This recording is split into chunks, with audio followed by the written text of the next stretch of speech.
Uno. Hola, hola, excelente tarde a todos y a todas en este viernes 24 de abril del 2020. Como saben, pues siempre es un gusto compartir con ustedes estos pequeños ratitos de sesiones virtuales durante este periodo de distanciamiento social que pues se debe a la contingencia del COVID-19. La verdad es que es súper genial tenerlos conectados y pues participando en esta iniciativa en casa. Ya saben que está hecha con todo el corazón Pony para cada una y cada uno de ustedes. Antes de presentar a nuestro ponente, quiero recomendarles que vayan tomando foto de aquellas dudas o preguntas que puedan surgirles a lo largo de la presentación. Pueden escribirlas para que al final hagamos más ágil la sección de preguntas y respuestas. Y bueno, quiero darle la bienvenida a nuestro ponente de esta tarde-noche, al ingeniero, al maestro en ciencias Edson Edaína Redondo González, egresado de nuestra carrera de ingeniería bioquímica, egresado de nuestro TEC y actual estudiante del doctorado en Ciencias en Ingeniería Química de la Universidad Michoacana. Edson, muchísimas gracias por sumarte a esta iniciativa, pero sobre todo por tu tiempo para compartirnos esta tarde el tema uso de nanomateriales para generar convertidores catalíticos más eficientes. Bienvenido a IBQ en casa, el foro es tuyo. Hola Pepe, muchas gracias por la invitación y muchas felicidades por organizar este tipo de eventos. Enhorabuena para el bienestar de todos y pues mantenernos en casa, ¿no? La recomendación de siempre. Bueno, pues como ya mencionó Pepe, voy a darles una plática sobre un tema de investigación que tengo yo trabajando ya pues bastantes años desde la maestría, que es convertidores catalíticos de 3 vías y pues cómo hacerlos más eficientes. Bueno, pues en la plática voy a tocar estos estos 5 puntos principales. Una introducción como más o menos teórica para irlos adentrando en qué es lo que yo investigo. Un abstract teórico, también donde voy a abordar qué son los distintos materiales que ya se investigan a lo largo de todo el mundo para generar estos convertidores catalíticos. Después, cómo hago yo estos materiales en el laboratorio en el que yo trabajo ahí en Ciudad Universitaria, en la Facultad de Química. Los resultados que tenemos hasta el momento, algunos bastante prometedores, y pues las conclusiones preliminares que tenemos hasta ahorita, después de ya un largo camino recorrido. Bueno, pues este trabajo de investigación que ya tengo, como les comento, un rato trabajando, se basa en sistemas de combustión y en catalizadores TWC, que son catalizadores de 3 vías que se utilizan principalmente en los coches para lograr que emitan una menor cantidad de gases contaminantes. Todo esto se realiza por medio de reacciones oxidativas o de catálisis oxidativa. Todos conocemos cómo trabaja un motor de combustión interna, ¿no? La combustión, la quema del combustible, de la gasolina, los gases que se generan en el motor y cómo se van desplazando a lo largo de todo el sistema de escape hasta pasar por el sistema de conversión catalítica y liberarse al final. Además, estos convertidores o estos catalizadores también se pueden usar en chimeneas industriales. No es muy común o muy usual, porque la generación de gases en una chimenea pues es extremadamente mayor en proporción que de un escape de un automóvil. Entonces, lo que nosotros ya tenemos investigando con este tipo de materiales es usarlos en un modelo catalítico que ya exista, o tal vez nosotros proponer alguno nuevo para reemplazar a los ya existentes y producidos actualmente. Pues nosotros trabajamos con un material, es muy famoso en la oxidación catalítica, que es el óxido de cerio. El óxido de cerio es tan famoso en esta área de investigación porque tiene propiedades químicas asombrosas. Por ejemplo, conocemos ya que todo compuesto, siempre cuando son 2 elementos, uno tiene una valencia y el otro una valencia distinta que se complementan, ¿no?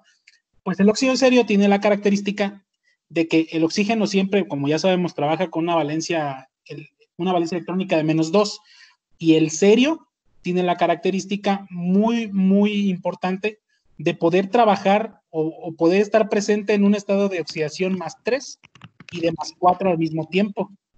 Eso le da una capacidad oxidativa bárbara, por eso se utiliza mucho en este tipo de materiales.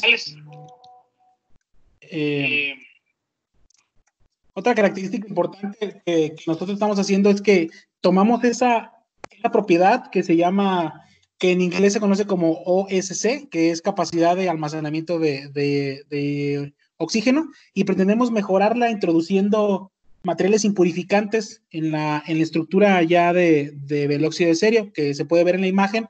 Es técnicamente un cubo. Entonces, lo que nosotros pretendemos hacer es tomar uno de esos átomos de cerio, que son los negros, y sustituirlos por átomos de rutenio. Bien, ¿cómo hacemos estos materiales nosotros? Pues consiste en una serie de pasos, algunos relativamente cortos, otros ya un poco más tardados. Lo que hacemos primero, en la imagen número 1, lo que se ve son las soluciones, nuestras sales precursoras. Por un lado tenemos acetato de cerio, por otro lado utilizamos dodecarbonil trirutenio, que es un precursor para nosotros poder obtener el rutenio y poderlo incorporar a la estructura. Después, ¿qué hacemos? En la imagen 2 se muestra un reactor de microondas que tenemos ahí en la Facultad de Química, en donde nosotros llevamos a cabo nuestras reacciones. Las llevamos a cabo aquí porque si no tuviéramos esa facilidad, cada reacción duraría hasta 12 o 15 horas. Entonces, haciéndolas en el microondas, dura solamente 2. Entonces, ya hacemos más eficientes la obtención de estos materiales en cuestión energética y en cuestión de tiempo. Después lo que hacemos es centrifugarlos para poder lavarlos y eliminar todos los contaminantes que queden de nuestros precursores, por ejemplo, que queden trazas de carbono, que queden cloruros, etcétera. ¿Por qué? Porque estos contaminantes pueden afectar la capacidad catalítica de los materiales. Después, pues es un procedimiento de secado a presión atmosférica, solo que se secan a 120 grados centígrados durante 24 horas. Después de que está seco, lo calcinamos. ¿Por qué lo calcinamos y ya después de haberlo secado? Pues porque el secado solamente va a eliminar la humedad. Probablemente se lleve uno que otro átomo de cloro o de carbono con esa humedad, pero no se remueve todo. Entonces, calcinándolo hasta 500 grados centígrados por 3 horas, nosotros garantizamos que se va a eliminar todo el carbono existente y todo el cloro. Entonces, por eso es que después de secarlo, lo calcinamos. Después ya lo molemos y lo que nos queda es este polvito. Es un polvito oscuro que ya es el óxido de cerio impurificado con rutenio, es decir, con el rutenio dentro de la estructura química del óxido de cerio. Después lo que hacemos es un proceso como un estilo de destilación, solo que en el caso de los materiales, que se puede ver aquí el sistema que nosotros armamos, en el caso de los nanomateriales que yo hago, ese proceso es un recirculado solamente para depositar partículas metálicas. Nosotros depositamos partículas metálicas de platino y de iridio. No juntas, se depositan por separado, unas en un material, otras en otra. ¿Por qué? Porque todos los convertidores catalíticos, si ustedes leen la teoría que pueden encontrar en internet al respecto, ven que siempre tienen metales nobles que facilitan el movimiento de los electrones en el catalizador, y entonces oxidan más rápido, oxidan y reducen más rápido los gases contaminantes. Generalmente se utilizan paladio, se puede utilizar rodio, etcétera. Sin embargo, estos metales tienen, aunque son muy activos, tienen la característica de que trabajan o que se activan más bien a temperaturas muy altas. Por ejemplo, generalmente los gases de combustión que se producen en el motor de los coches cuando salen del motor, llegan al convertidor catalítico aproximadamente a entre 400 y 700 grados centígrados. Entonces, energéticamente, eso no es muy conveniente, porque necesitamos siempre que los coches estén trabajando a una temperatura muy alta para poder oxidar estos gases. con el rodio, con el paladio, que ya contienen esos sistemas catalíticos. Entonces, si nosotros, nuestra idea es cambiar esos metales por platino o por iridio, ya que estos metales tienen la capacidad de activarse a temperaturas más bajas e incluso ser activos durante más tiempo. Es decir, si un convertidor catalítico puede durar 5 o 6 años, probablemente con platino y con iridio se pueda hasta duplicar esa duración, y entonces eso es un menor gasto respecto a economía y a los metales que ya se usan. Después de que ya depositamos las partículas aquí, lo que hacemos en este reactor o en este horno de marca Limberg, lo que hacemos es reducirlas. Es decir, si también está un tubo aquí, tubo cerámico, lo que hacemos es colocar en un crisol dentro de ese tubo cerámico nuestros polvos obtenidos ya con las partículas, y hacemos correr o hacemos pasar una corriente de hidrógeno durante 3 horas a temperaturas altas, de 400 para arriba, hasta 1200. ¿Por qué? Porque si nosotros primero vamos a hacer que las partículas o los átomos, perdón, de hidrógeno, las moléculas, se lleven todos los contaminantes que pueda tener todavía. O sea, que arrastre toda la humedad, que arrastre todos los cloros, que arrastre todo el carbono. Y la temperatura, pues, es para facilitar esto, ya que si están químicamente absorbidos o químicamente enlazados en la superficie de nuestros materiales, pues con temperaturas muy altas favorecemos a que se rompan estos enlaces. ¿Qué tenemos hasta el momento nosotros en nuestra investigación? Les repito, ya tenemos resultados, pues, algo prometedores. Lo primero que hicimos fue analizarlos mediante microscopía para ver cómo eran estos polvos. En cuanto ya a su uso en la vida real como un convertidor catalítico, no nos interesa tanto la morfología, porque al final de cuentas nosotros manipulamos esa morfología para formar como un estilo de panal de abeja dentro del convertidor catalítico. Sin embargo, para probarlo a nivel laboratorio sí es importante, ya que si tenemos aglomeraciones muy grandes, pues son catalizadores que no son activos. Por ejemplo, aquí tenemos, pues son como formación, como un estilo de hojuelas que se pueden ver en algunas partes, otras son las superficies un poco más lisas, pero al final de cuentas no se forman aglomeraciones, es decir, todas estas hojuelas no se juntan, lo que nos afectaría a la hora de nuestras pruebas de actividad. Aquí tenemos un acercamiento ya mayor, donde nosotros alcanzamos a ver un poquito aquí, como en este punto, en este otro, aquí también, las partículas ya metálicas, las partículas de platino en este caso, que se depositaron en la superficie. Y en esta otra, las partículas de vidrio también ya se depositaron, pero por su tamaño no se alcanzan a ver en microscopía de barrido. Si se fijan, la morfología es técnicamente similar. Esta es únicamente el óxido de serio con rutenio. Aquí están las que tienen platino y aquí las que tienen iridio. Ok. Después hicimos hacemos caracterizaciones por rayos X para estudiar la cristalinidad o las especies que están formadas en nuestros catalizadores. Pues lo que hacemos primero es hacer un barrido para hacer los compuestos puros para poderlos comparar. Entonces en el diagrama que se ve en negro, lo que tenemos es el óxido de serio puro, y ya después lo tenemos impurificado y con las partículas metálicas. Se fijan, no cambia estos patrones, lo que indica que no hay una deformación del óxido de serio al momento de que nosotros incorporamos el rutenio.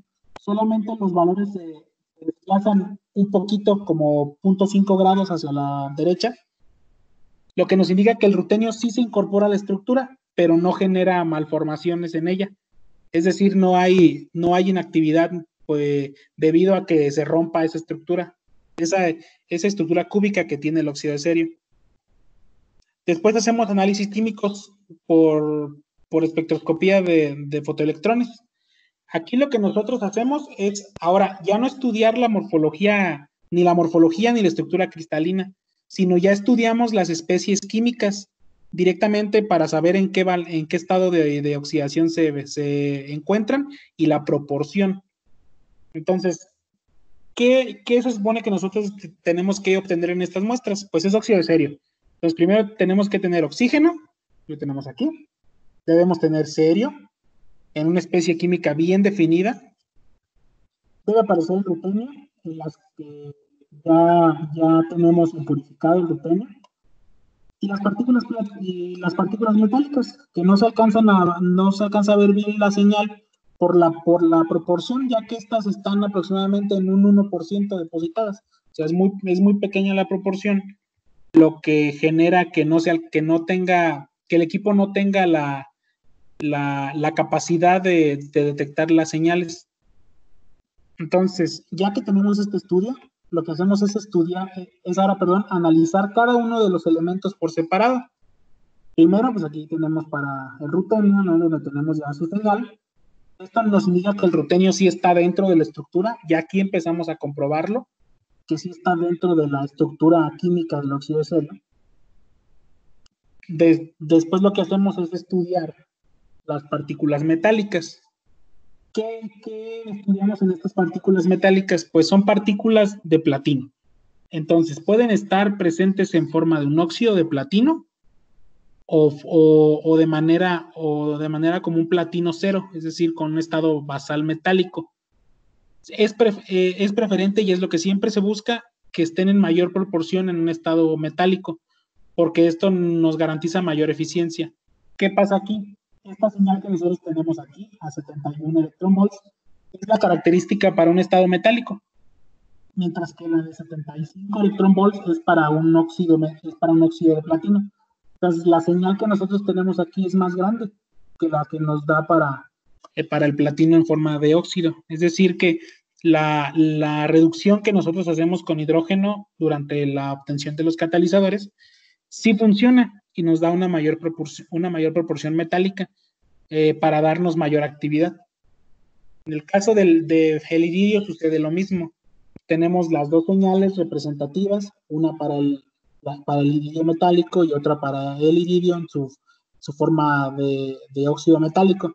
Entonces, nuevamente, la señal es más grande para el caso de las partículas de iridio con una valencia de cero.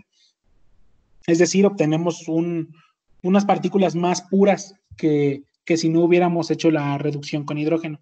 Si no hubiera pasado esa reducción, la única señal que nos hubiera arrojado del equipo sería esta, la de la línea verde, porque no existirían partículas metálicas.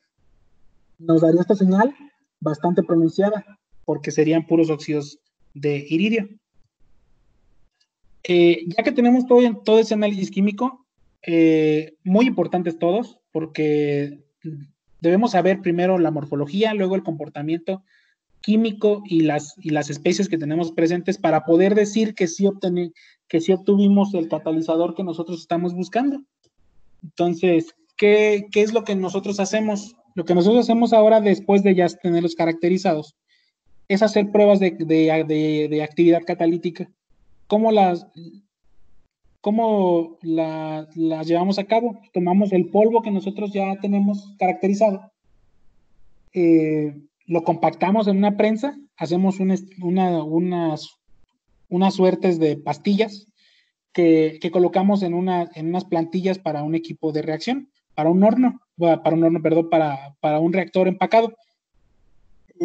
¿Cómo funciona este reactor? Es un reactor que está en forma horizontal, por el que se hace pasar corrientes de gases. Y este reactor está conectado directamente a equipos de cromatografía de gases. ¿Para qué? Para ir detectando en tiempo real qué es lo que nosotros vamos obteniendo a la salida del reactor. Sabemos exactamente qué introducimos, porque llevamos el control por medio de controladores de flujos másicos. Entonces sabemos exactamente cuánto metemos de un gas, cuánto metemos de otro. Pero si no tuviéramos conectado este cromatógrafo, no sabríamos, en primer lugar, qué es lo que qué gases salen como resultado de la reacción, y no sabríamos tampoco en qué proporción. Entonces, por eso está conectado directamente a este cromatógrafo, para saber esos resultados. Lo que nosotros hacemos es es hacer una mezcla de gases que contiene monóxido de carbono, contiene oxígeno, hidrógeno y nitrógeno como gas de arrastre, porque como sabemos el nitrógeno gaseoso es inerte, no reacciona, solamente se usa para arrastrar o para eliminar, no otra vez, los contaminantes que podemos tener en la superficie. Siempre se hace esto antes de caracterizarlo y de hacer pruebas catalíticas. Siempre eliminamos contaminantes para no tener materiales sesgados por los posibles contaminantes que tengamos. Entonces, ya que tenemos esta mezcla de gases, la hacemos pasar y evaluamos el comportamiento de la conversión, es decir, cuánto va convirtiendo el catalizador de monóxido de carbono a dióxido de carbono en tiempo real y cada cierto valor de temperatura. Al final de todas estas mediciones, lo que nosotros obtenemos es esto, donde comparamos el porcentaje de conversión de cada uno de los materiales, de los catalizadores, respecto a un intervalo de temperatura que va desde los 0 grados hasta los 250, 300 grados en ocasiones. ¿Por qué? ¿Por qué eso lo hacemos en estas temperaturas? Porque ya sabemos que más de 300 grados centígrados van a oxidar. Porque esa es la temperatura que les comentaba que trabajan regularmente los convertidores catalíticos de los coches. Entonces, si nosotros la probamos antes de esa temperatura, es decir, como lo hacemos de 0 a 250, probamos si realmente son capaces de oxidar a temperaturas menores e incluso, si se puede, a temperaturas cercanas al ambiente. ¿Qué resultados ya obtuvimos nosotros hasta el momento para estos catalizadores? Pues bueno, tenemos, por ejemplo, siempre probamos como un estilo de blanco el óxido de serio puro. Entonces, tenemos que el óxido de serio puro a 25 grados centígrados aproximadamente no convierte técnicamente en nada, es decir, no es activo, pero a partir de 120, 130 grados comienza a convertir. Sin embargo, vemos que se llegan los 240 grados centígrados técnicamente y jamás alcanzó apenas el 40% de conversión. Es decir, que si nosotros seguimos evaluándolo hasta 500, 600 grados, probablemente se desplace hasta el 100, pero ya no nos serviría a nosotros como catalizador para nuestros convertidores. Entonces, ahora probamos el material que está bipurificado, que es el que nosotros tenemos en azul. Se fijan, la actividad o la capacidad oxidativa, se mejora muchísimo. Nuevamente comienza a 25 grados centígrados, pero antes de llegar a los 60 grados, ya tenemos un porcentaje relativamente bajo de conversión, pero ya existe. O sea, ya es activo a esta temperatura. Alcanzan el 100% técnicamente a 150 grados centígrados. Se tarda más, porque si se fijan, tiene que desplazarse hasta los 70 y de aquí se dispara. De los 80 a 140 es donde lleva a cabo toda su conversión. Después siguen los que tienen iridio, son los rojos. Igual nuevamente, misma temperatura, ya se activa, ya se considera activo, pero técnicamente alcanza el 90% de conversión a menos de 100 grados centígrados. O sea, es mucho más activo que si usamos solamente el óxido de serio impurificado con rutenio. Y ahora bien, tenemos el más activo de todos, como se puede ver en la gráfica, los que tienen platino. Comenzamos a la misma temperatura, aproximadamente 25 grados centígrados, pero se fijan, a partir de esa temperatura se dispara, comienza a convertir hasta llegar a los 100 grados centígrados. En 100 grados centígrados es el último dato que nosotros obtuvimos. ¿Por qué? Porque ya todo lo que salía del reactor, todo lo que ya detectaba el cromatógrafo era dióxido de carbono. Entonces ya la línea se vuelve asintótica, entonces no tiene caso seguirla graficando, porque solamente seguimos gastando gases. Entonces aquí pueden apreciar más fácilmente los porcentajes de conversión que se alcanzan. O sea, tenemos, como les decía, o sea, a menos de 100 grados centígrados ya tenemos el 100% de conversión, tanto para los que tienen iridio como para los que tienen platino. Sin embargo, el del platino es más eficiente porque es más activo a menor temperatura. Entonces, ese es el catalizador que nosotros tenemos hasta el momento más eficiente. ¿Qué hicimos una vez que ya tuvimos estos resultados? Pues ideamos o nosotros suponemos que se lleva a cabo con este mecanismo de reacción, en el que se van generando estos cuadritos, son vacancias, es decir, son lugares donde había átomos de serio o de oxígeno, perdón, y se liberaron. Es decir, llegó algo que necesitó oxígeno, como el monóxido de carbono, para oxidarse, como se ve aquí. Entonces, se lleva ese oxígeno, se genera esa vacancia, pero todo el oxígeno que nosotros tenemos en la atmósfera del reactor puede ocupar esas vacancias. Miren, esta vacancia que nosotros tenemos aquí se repite acá, pero aquí ya se ocupó. Es decir, ya llegó un átomo una molécula de oxígeno y se depositó en ese sitio activo. Es como en las enzimas, cuando tenemos los sitios enzimáticos, es lo mismo en un catalizador químico inorgánico. Tenemos también sitios activos donde es donde se lleva a cabo toda la reacción. En este caso son en las vacancias que se generan en la estructura. Acá tenemos pues del otro mecanismo que nosotros tenemos planteado, porque son dos posibles. Donde se fijan siempre el resultado es obtener dióxido de carbono, una cierta cantidad estequiométrica de dióxido de carbono teórica, y acá ya tenemos lo que se produce. Fijan, por cada 9 moléculas de monóxido de carbono, nosotros obtenemos 8. ¿Por qué solo 8? Porque mucho carbón que nosotros tenemos en este monóxido de carbono se va quedando en la superficie, y cierto tiempo o cierto valor de tiempo, nosotros tenemos que volver a someter estos catalizadores a altas temperaturas durante un tiempo relativamente corto para eliminar ese carbón y dejar su superficie limpia, sin ningún residuo. ¿Qué conclusiones tenemos hasta el momento? Pues tenemos estas, ¿no? Que la inclusión del rutenio se logró, ya se comprobó.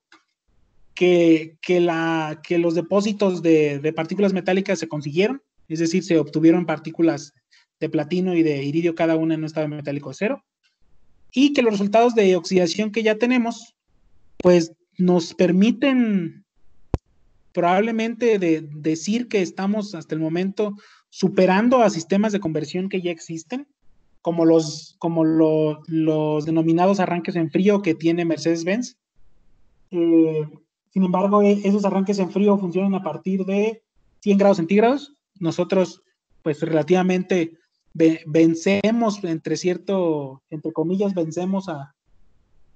podemos vencer, perdón, a Mercedes-Benz en esa oxidación.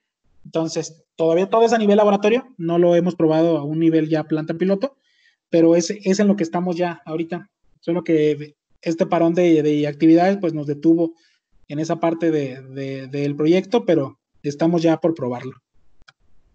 Bueno, trabajo con todas estas instituciones, pues con AFIP, pues es obviamente la que aporta la mayor cantidad de los recursos para esta investigación.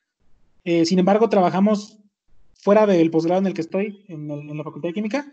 Trabajamos con 3 instituciones, 2 de la UNAM y una del Politécnico, que es el CIMBESTAB, y de la UNAM, pues trabajamos directamente con el Instituto de Física y con el Centro de Nanociencias y Nanotecnología, que está en la ciudad de Ensenada, en Baja California. Trabajamos directamente con ellos, todo siempre de la mano, todas las pruebas se hacen juntos y todos debatimos los resultados obtenidos. Y pues es todo lo que tendría yo por presentarles. Pues muchas gracias por su atención. Muchas gracias, Edson. Gracias por compartir este tema con todos nosotros. La verdad es que sabemos de la experiencia que tienes en este tipo de temas de catálisis, y vaya que hay mucho que trabajar al respecto. Y bueno, vamos a abrir la sección de preguntas y respuestas para que nuestros participantes puedan escribirnos sus dudas en el chat. Y mientras nuestros participantes hacen uso del chat, pues yo preparé unas preguntitas que me surgieron a lo largo de la presentación. La primera, Edson, ¿de qué forma hablaste de impurificación? ¿Esta impurificación tú la realizas con la intención de cambiar la estructura, de mejorar, o de qué forma afecta esta impurificación a la actividad que esperarías del catalizador? Sí, mira, lo que nosotros buscamos o perseguimos con impurificar esa estructura es cambiar la manera o la forma en la que se distribuyen o se transportan los electrones. Ya que si nosotros sustituimos un átomo de cerio por uno de rutenio, está comprobado que electrónicamente se mejora. Entonces, esta transferencia de electrones, que es la que promueve esa oxidación del monóxido de carbono, se dé más eficientemente. No buscamos que se cambie la estructura, porque si cambiamos la estructura, es decir, si alteramos la forma cúbica que ya tiene de por sí el óxido de cerio, lo que haríamos es destruir cualquier capacidad oxidativa que él tenga. Perfectísimo. Y justamente de ahí deriva otra duda que me surge, es el hecho del grado de cristalinidad que buscarías en el catalizador. ¿Buscarías que fuera altamente cristalino o que tuviera baja cristalinidad? No, debe ser muy cristalino. Si tenemos baja cristalinidad, o sea, cristales muy, muy pequeños, lo que nosotros obtenemos es algo que en nanomateriales se conocen como clústeres, o sea, como una aglomeración, pues vaya. Y si se forman estos clústeres, se hacen estructuras más grandes, pero caemos en que este tipo de estructuras se pueden volver incluso hasta amorfas. Entonces, pues ya entramos a otro campo ya de la física de materiales bastante distinto. Claro.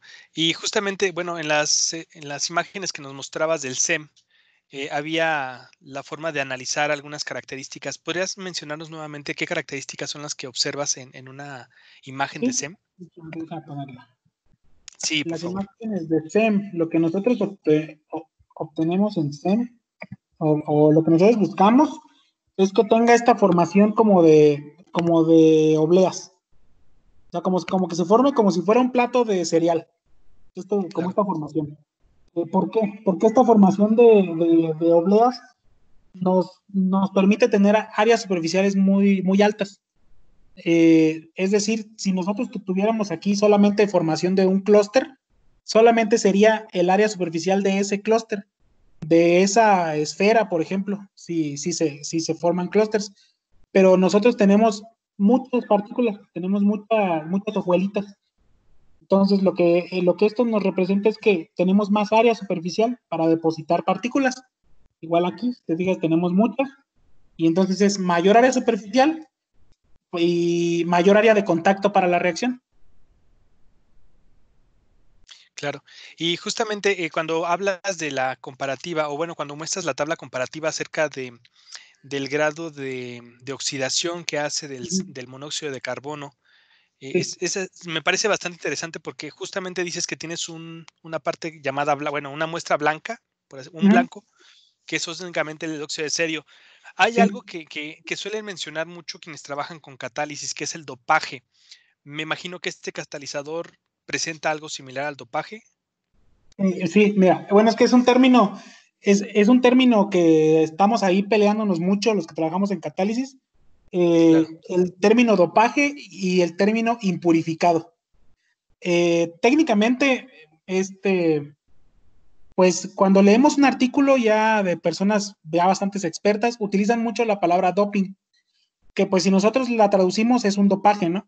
Claro. Sin embargo, el uso indiscriminado puede ser el mismo, o sea, se puede usar impurificación o dopaje, porque el dopaje se refiere también a nosotros introducir algo dentro de la estructura química.